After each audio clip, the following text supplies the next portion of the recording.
हवे संतो मोर सृजन करैया सुजान हे। वो महान हवे दीदी वो जन्म देवैया महान हे। जन्म देवैया तोरे पालन करैया जीवन देवैया तोरे पालन करैया। माता पिता गुरु प्रगट भगवान हे। माता पिता गुरु प्रगट भगवान हे। वो सुजान हवे संतो मोर सृजन करैया सुजान हे।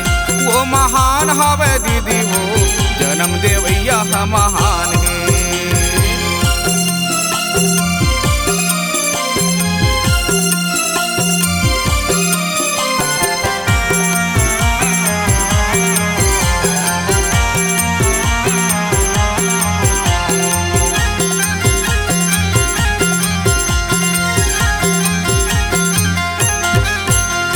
माता पिता दोनों मिलके कायाला सिर जाए हे। कायाला सिर जाए हे।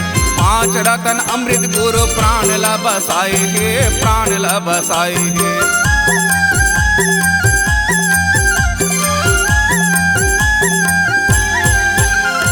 माता पिता दोनों मिलके कायाला सिर जाए हे। कायाला सिर जाए हे। पांच रतन अमृत गुरु प्राण ला बसाए हे। प्राण ला बसाए हे। अजर अमर करे जीव के रचना। अजर अमर करे जीव के रचना। माटी के चोला नासवान है। माटी के चोला नासवान है। वो सुजान हवे संतो मोर सृजन करैया सुजान है। वो महान हवे दीदी वो जन्म देवैया महान है।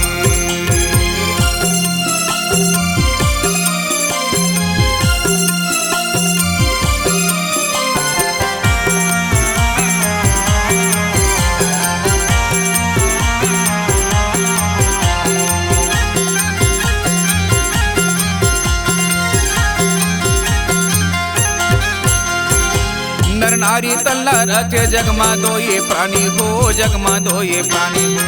सबला गुरु भोजन दिए दिए निर्मल पानी हो। दिए निर्मल पानी हो।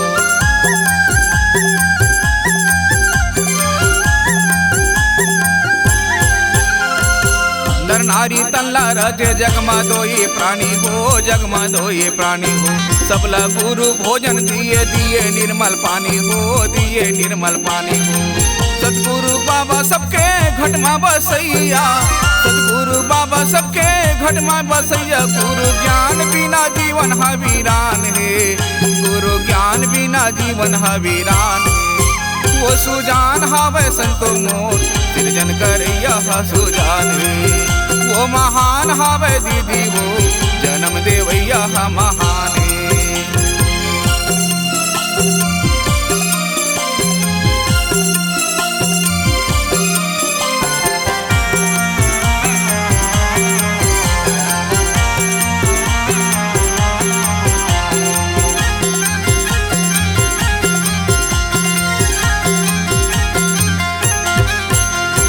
पशु मानुष कीड़ा गढ़े पाँव के चलैया भाई पाँव के चलैया।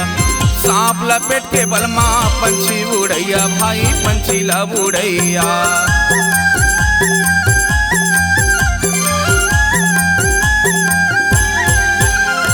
पशु मानुष कीड़ा गढ़े पाँव के चलैया भाई पाँव के चलैया।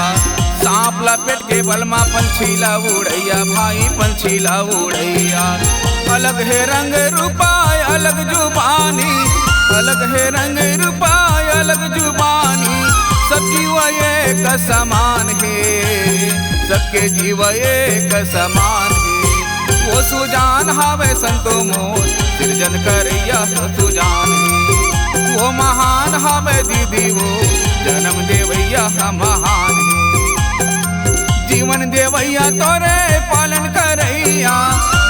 देवैया तोरे पालन करैया। माता पिता गुरु प्रगट भगवान है। माता पिता गुरु प्रगट भगवान है। वो सुजान हवे संतो मोर सृजन करैया सुजान है। वो महान हवे दीदी वो जन्म देवैया महान है। जन्म देवैया महान है। सृजन करैया सुजान है। जन्म देवैया महान है। सिरजन करैया सुजान ही।